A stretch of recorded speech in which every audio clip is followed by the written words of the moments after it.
Mesdames et messieurs, bonjour et soyez les bienvenus dans cette nouvelle édition de votre journal de... Le chef de l'État a présidé aujourd'hui la cérémonie de la journée mondiale du livre et du droit d'auteur. Et au Soudan du Sud, l'ONU dit non aux élections sans accord politique. Et célébration, comme on le disait donc il y a quelques instants, de la journée mondiale du livre et du droit d'auteur. C'était ce matin au Palais du Peuple. À l'instar du reste du monde, la journée mondiale du livre et du droit d'auteur a été célébrée ce jeudi donc à Djibouti, et c'est sous le patronage du président de la République, Ismaël Omar Guelleh, que cette journée riche en couleurs a été organisée par le ministère des Affaires musulmanes, de la Culture et des Biens Warf.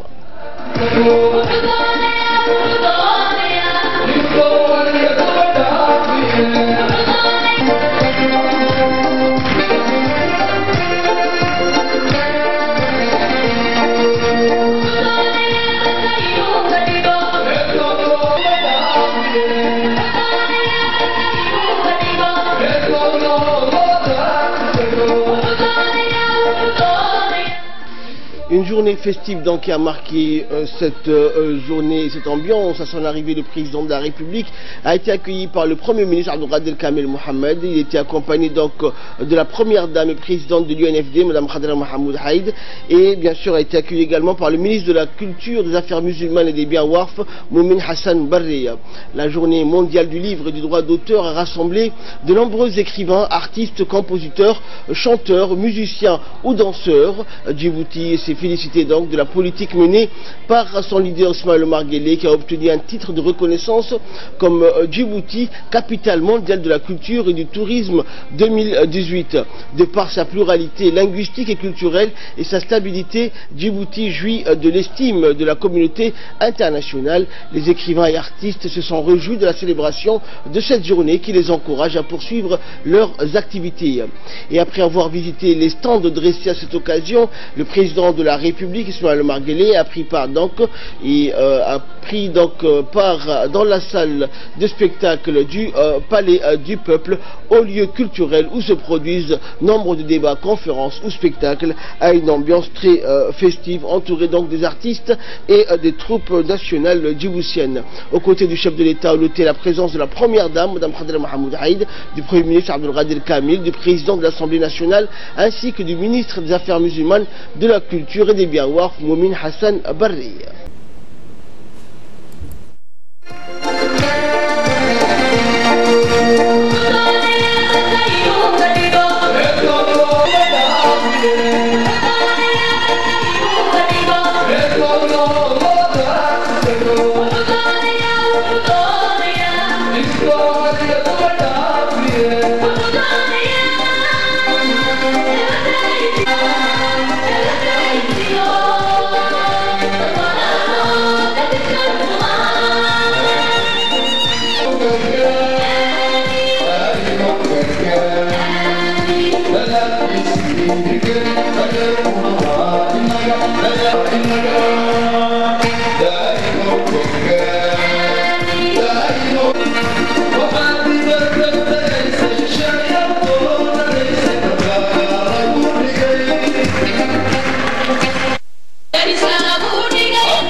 la cérémonie de ce matin donc a débuté par la lecture des versets du Saint-Coran, suivi de l'hymne national présenté spécialement par un groupe de jeunes personnes à besoins spéciaux, des sourds et muets spécifiquement. À travers ce geste, l'on veut à la fois prévaloir les droits des personnes à besoins spécifiques et conforter l'idée de leur insertion sociale. Et lors de cette journée exceptionnelle célébrant la fête internationale du livre et la promotion du droit d'auteur, la troupe des sourds muets a non seulement donc présenté une version originale de l'hymne national avec une belle prestation gestuelle accompagnée d'un hymne doux et envoûtant. Mais c'est le point d'orgue de cette journée mondiale donc du livre et du droit d'auteur. Les sourds muets ont remis donc un cadeau au président de la République concocté spécialement pour lui.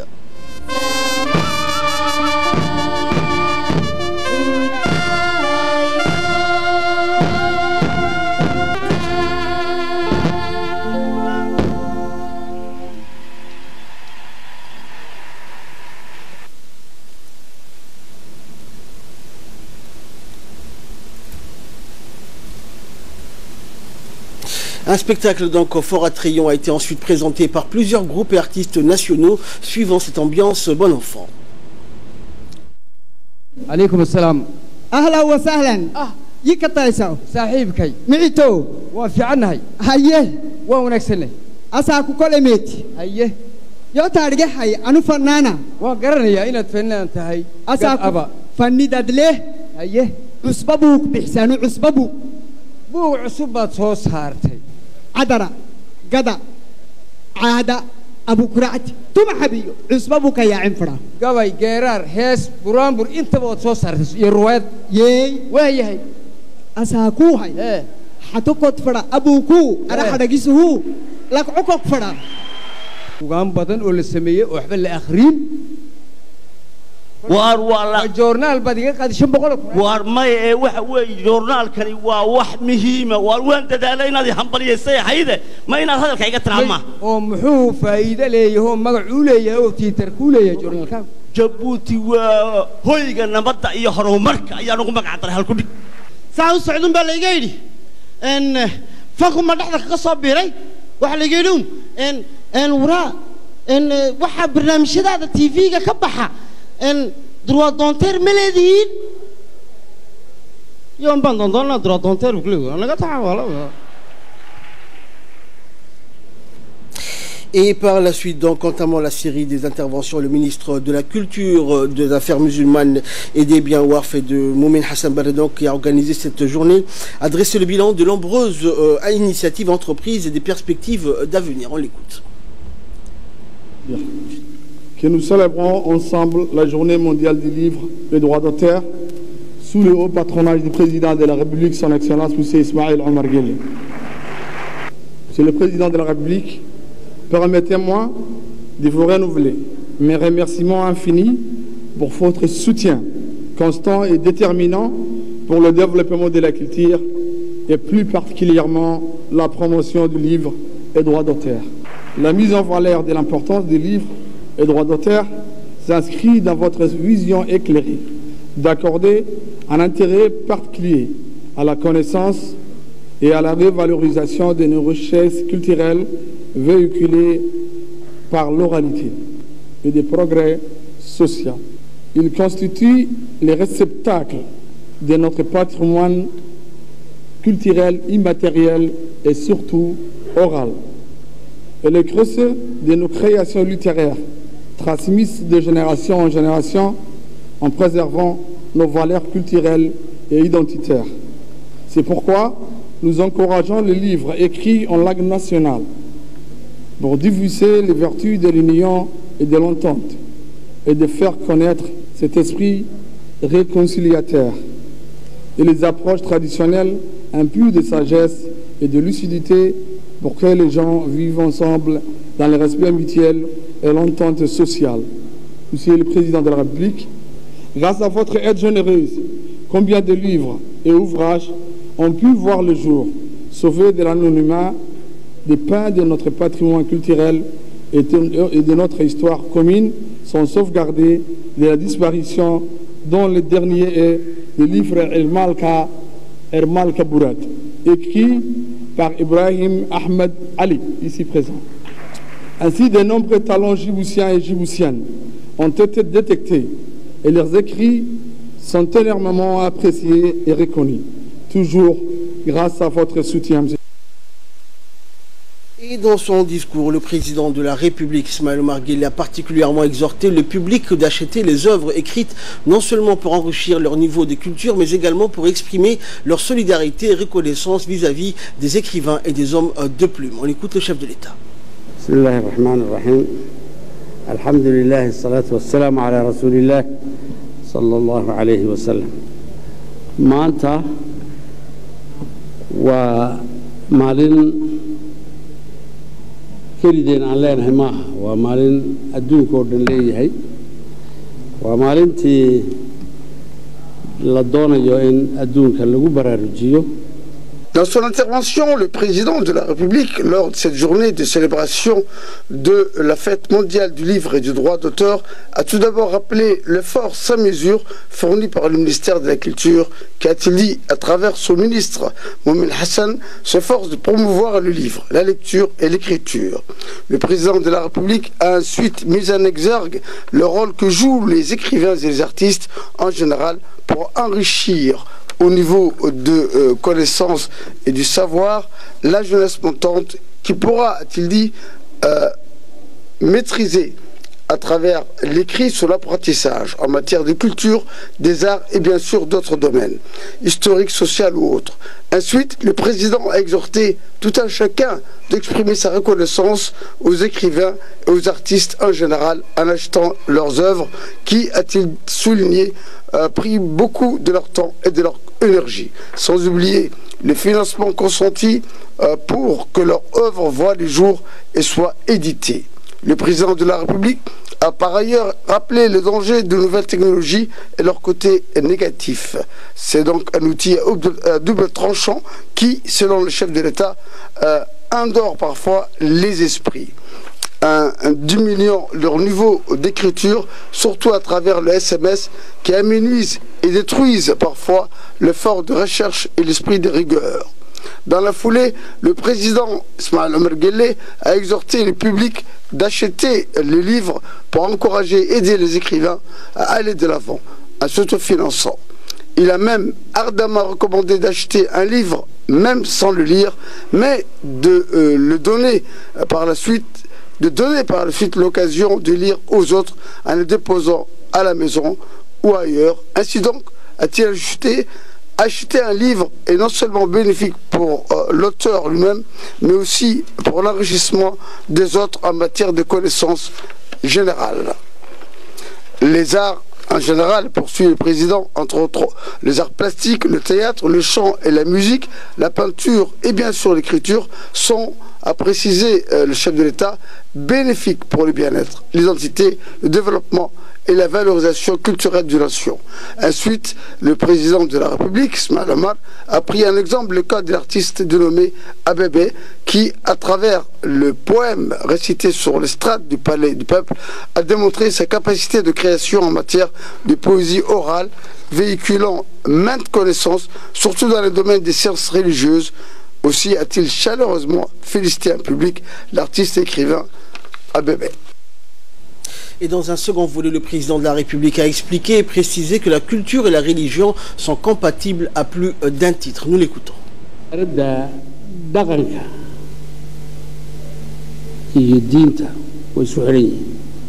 Dans un second volet, le chef de l'État a rappelé que la religion et la culture sont compatibles et en pleine communion, et d'ajouter que la culture et la religion sont liées d'une manière intrinsèque. Dans la foulée, le chef de l'État n'a pas manqué de rappeler l'effort accompli par le ministère de la Culture pour s'acquitter de son devoir en ce qui concerne le droit d'auteur et la protection des œuvres et des pensées de toutes sortes. Il a exhorté, partant, les médias consommateurs de chansons, de musique et autres productions artistiques créées par des chanteurs, compositeurs et paroliers de payer les royalties aux ayants droit, c'est-à-dire les artistes et les hommes de lettres. Le chef de l'État a ajouté que l'État et son gouvernement se devraient de promouvoir la production des œuvres artistiques. Ensuite, le président a évoqué le cadre de la Bibliothèque nationale qu'il faudrait, a-t-il dit, construire et renforcer régulièrement dans tous les secteurs, notamment au niveau des archives et de la conservation du patrimoine qui permettent, du patrimoine culturel bien sûr, qui permettront aux générations futures d'exploiter des œuvres et des produits artistiques bien stockés et conservés avec une méthodologie scientifique. Dans son mot de fin, il a prié chaleureusement d'honorer et de respecter les écrivains et les artistes de tous bords, qui devront, a-t-il souligné, se respecter eux-mêmes en retour. Et nous allons revenir donc sur cette journée du livre et des droits d'auteur qui a été aujourd'hui présidée par le chef de l'État au Palais du Peuple avec Fardous Hussein. Bonsoir Fardous. Bonsoir. Alors qu'est-ce que l'on peut retenir de cette journée et quelle est l'importance du livre à Djibouti, Fardous? L'importance du livre, c'est telle est la question. Donc, et notamment le but de la célébration de cette journée qui a été célébrée au Palais du Peuple, elle s'inscrit dans cet esprit de volonté à faire du livre un précieux outil d'émancipation et d'éducation. C'est à travers la lecture qu'on apprend, qu'on s'élève et qu'on s'éduque donc et se cultive dans ce monde marqué par l'invasion massive ou presque agressive de la nouvelle technologie, de l'information, de la communication via Internet. Les livres semblent avoir perdu donc du terrain. Les jeunes sont ainsi happés par leur smartphone, iPhone, tablette ou iPad. Hier encore, c'était l'écran télé qui leur prenait plus de temps face à tous ces changements inhérents aux évolutions et au progrès. La célébration de cette journée s'avère donc essentielle, voire cruciale pour avertir les parents sur la nécessité de mieux surveiller, voire éduquer leurs enfants et de les outiller à travers la formation de base, la lecture et l'apprentissage. Cette journée veut également encourager tous les écrivains à aller de l'avant et produire plus de livres à travers la lecture, la culture qu'une nation donc s'épanouit. En parlant de livres, Ahmed, n'oublions pas toujours donc de parler du livre du Saint-Coran qui doit faire partie intégrante de la vie de tout un chacun, qui nous incite donc à lire, comme le dit donc Azza wa Jal, ne dit-on pas Iqra? Merci Fardous pour toutes ces précisions. Et dans le reste de l'actualité, le Premier ministre Abdelkader Kamel Mohamed a procédé donc aujourd'hui à la remise des médailles de distinction à 2 hauts gradés de l'armée italienne. Il s'agit du général de brigade Antonio Gianecce et du colonel Marco Awaro, élevés par le Premier ministre au rang d'officier de l'ordre national du 27 juin. Ministre de l'Intérieur Hassan Omar assistait aux côtés du Premier ministre à cette cérémonie qui s'est déroulée dans le salon d'honneur de la primature. Les officiers italiens sont arrivés hier à Djibouti en provenance de Mogadiscio, accompagnés des généraux somaliens Abdullahi Hassan Barisley et Saïd Ahmed Kadiyé, afin de s'enquérir de l'état d'avancement de la formation des policiers somaliens, formation assurée par l'Italie au sein de l'académie de police de Nagad, où ils ont été accueillis par le directeur général de la police nationale, le colonel Abdullahi Abdi Farah.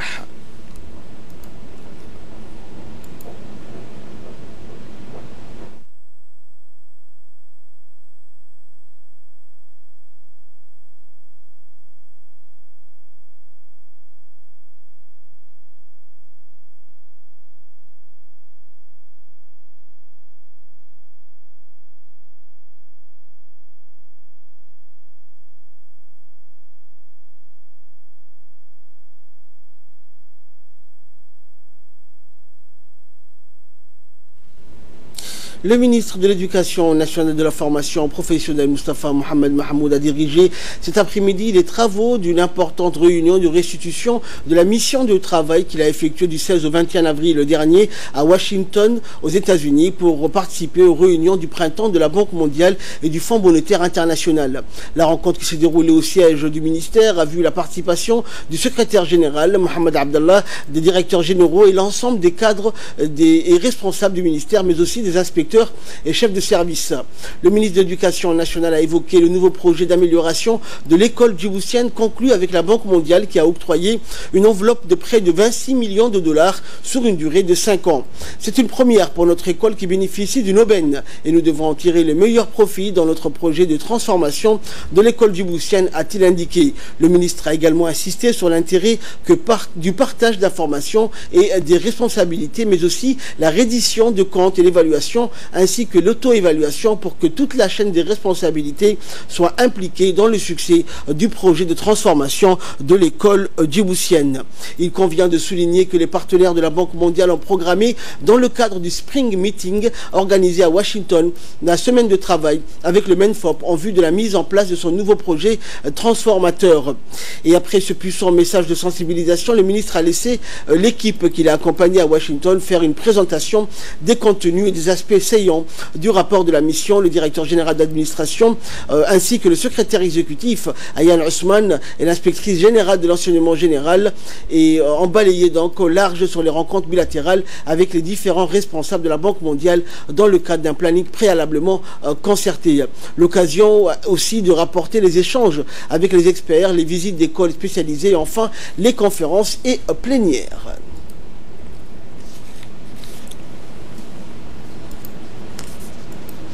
Présente lors de ses travaux aux côtés du ministre de l'Éducation nationale, la secrétaire d'État aux Affaires sociales, Mouna Ousmane Adan, a rappelé l'implication des partenaires dans l'amélioration de l'école djiboutienne. On l'écoute.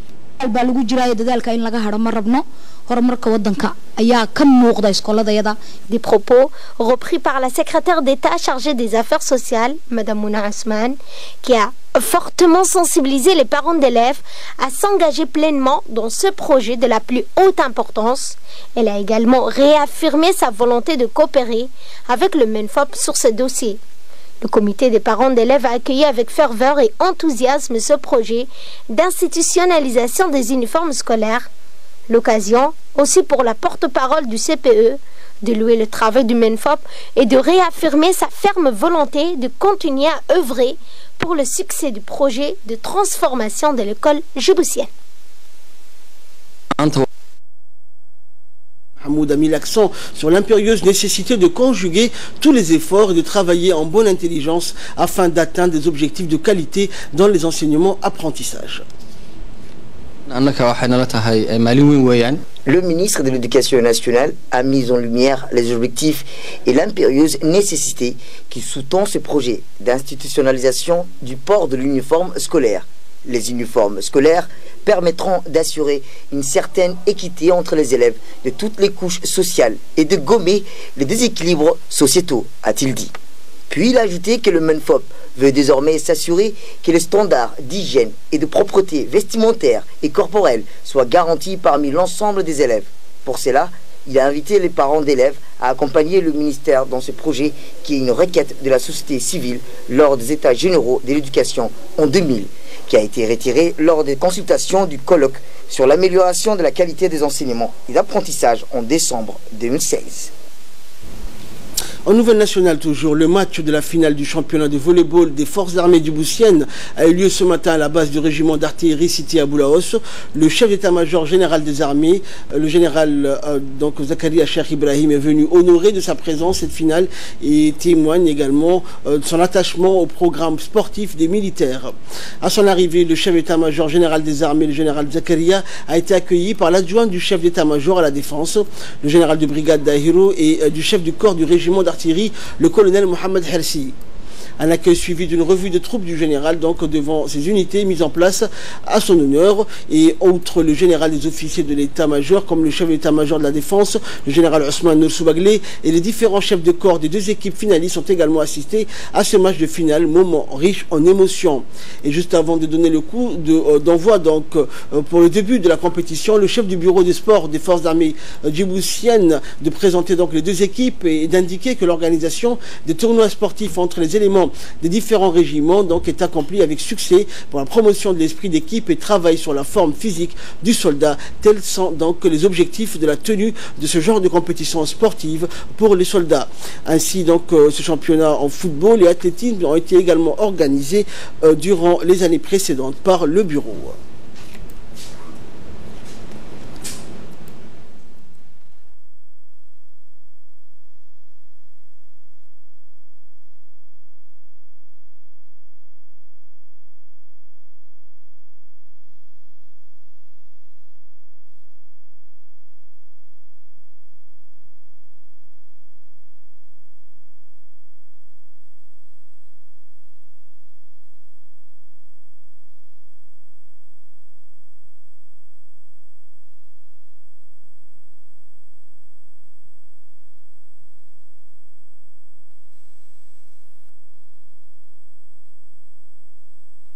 Et la finale du tournoi interarmé de volleyball a ainsi opposé ce matin l'équipe de la force aérienne à celle des forces d'action rapide situées à Artaville. En effet, après un match plein de suspense, d'émotion, la force d'action rapide est devenue donc championne des forces armées du Djiboutian en matière de volleyball. Pour la force d'action rapide, il s'agit de la seconde année consécutive donc de remporter cette finale face à l'armée de l'air.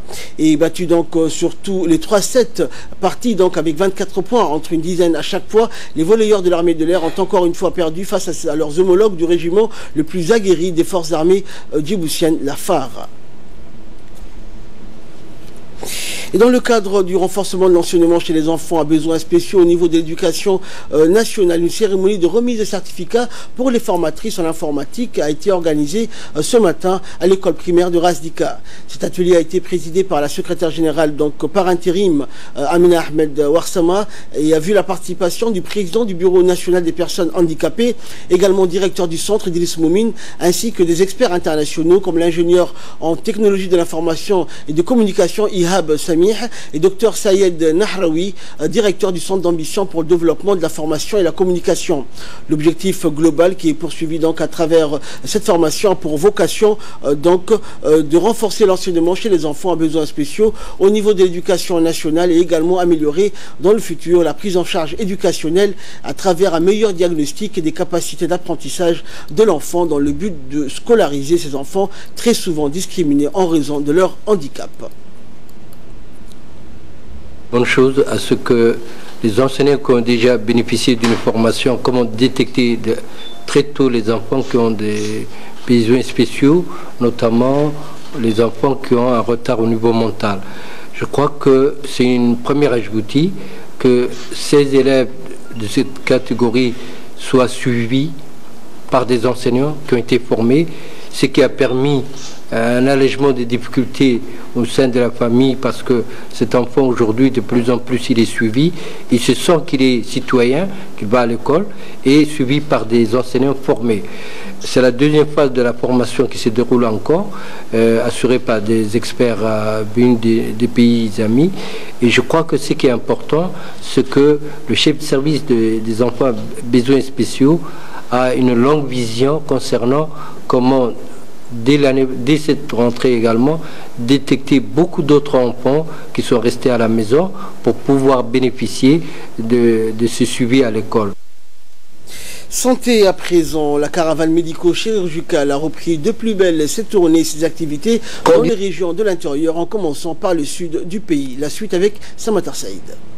Sous la houlette du directeur des régions sanitaires, M. Ahmed Saïd, un important convoi de la caravane médico-chirurgicale composé d'une trentaine de médecins spécialistes et des techniciens de santé ont quitté mercredi matin le ministère de la Santé en direction du chef-lieu de Dikil. Cette caravane médico-chirurgicale s'étalera jusqu'au 7 mai 2018 pour dispenser aux populations auxerroises des soins et des prestations spécialisées telles que l'ophtalmologie, la stomatologie, l'oréal, la cardiologie, la néphrologie, la gynécologie, la pédiatrie, la chirurgie, la gastro-entérologie, la pneumologie ou encore la dermatologie. Pour cette nouvelle édition 2018, la caravane médico-chirurgicale va ainsi débuter ses activités dans cette région du Sud. Et de là, nous passons aux nouvelles à travers le monde avec Asma Oubaker. Bonsoir Asma. Alors, crash d'un avion de combat russe au large de la Syrie, Asma, les 2 pilotes ont été tués. Effectivement, 2 pilotes russes ont été tués dans le crash de leur avion de combat aujourd'hui après avoir décollé d'une base en Syrie. Le crash a probablement été causé par la pénétration d'un oiseau dans le moteur de l'appareil qui n'a subi aucun tir. C'est ce que précise l'armée russe. Selon l'armée russe, toujours, l'une des causes possibles du crash est la pénétration d'un oiseau dans le moteur de l'appareil qui n'a subi aucun tir. Officiellement, 86 militaires russes ont péri en Syrie depuis le début de l'intervention de Moscou dans le conflit en septembre 2015 en soutien à son allié Bachar al-Assad. Environ 3000 soldats russes se trouvent en Syrie, en grande majorité déployés sur la base aérienne dans le nord-est du pays. Également dans l'actualité internationale, l'organisation séparatiste basque, l'ETA, ne doit pas espérer l'impunité pour ses crimes après l'annonce attendue de sa dissolution. C'est ce qu'a prévenu donc ce jeudi le chef du gouvernement espagnol, Mariano Rajoy. Quoi qu'elle fasse, l'EETA ne trouvera aucune faille et pas d'impunité pour ces crimes. C'est ce qu'a déclaré Mariano Rajoy lors d'un discours à Logroño, dans le nord-est de l'Espagne, alors que l'organisation devait formaliser aujourd'hui sa dissolution. Nous ne lui devons rien et nous n'avons à lui être reconnaissant de rien, a-t-il ajouté. Fondée en 1959 sous la dictature de Francisco Franco, l'EETA a fait au moins 829 morts dans une campagne d'assassinats et d'attentats à la bombe en Espagne et en France au nom de l'indépendance formée du Pays Basque en espagnol et français et de la Navarre. Et en Inde, cette fois-ci, Asma, une centaine de morts dans des tempêtes de sable. Une centaine de personnes sont mortes dans la nuit d'hier à aujourd'hui dans le nord de l'Inde au cours de tempêtes de sable parmi les plus meurtrières de ces dernières décennies. C'est ce qu'ont annoncé des responsables locaux. Des vents soufflant jusqu'à 130 km par heure ont provoqué 65 décès dans l'état de Pradesh et 33 dans celui voisin de Rajasthan, ont indiqué les autorités de gestion des catastrophes de ces deux régions. Un premier bilan faisait état de 77 morts. Et le mois dernier, une tempête avait fait 15 morts et brisé 2 tourelles décoratives à des entrées du site de Taj Mahal. Et enfin, donc, pour clore cette édition, sport, 4 pays africains sont candidats aux Jeux Olympiques de la jeunesse en 2022. Oui, le Botswana, le Nigeria, le Sénégal et la Tunisie sont candidats à l'organisation des Jeux Olympiques de la jeunesse 2022 que le CEO souhaite confier à un pays africain. Le pays organisateur sera désigné lors d'une session du Comité international olympique qui se tiendra, on le rappelle, les 8 et 9 octobre prochains à Buenos Aires. Eh bien, lors de cette session tenue avant les JO d'hiver, le CIO avait voté une motion indiquant sa volonté de confier le JO 2022 à un pays africain. Les prochains JO d'hiver se tiendront, eux, à Lausanne, en Suisse, siège du CIO. Et ce sera en 2020. Merci Asma pour toutes ces explications. C'est la fin de ce journal. Merci à vous de nous avoir suivis. Excellent week-end sur Télé Djibouti.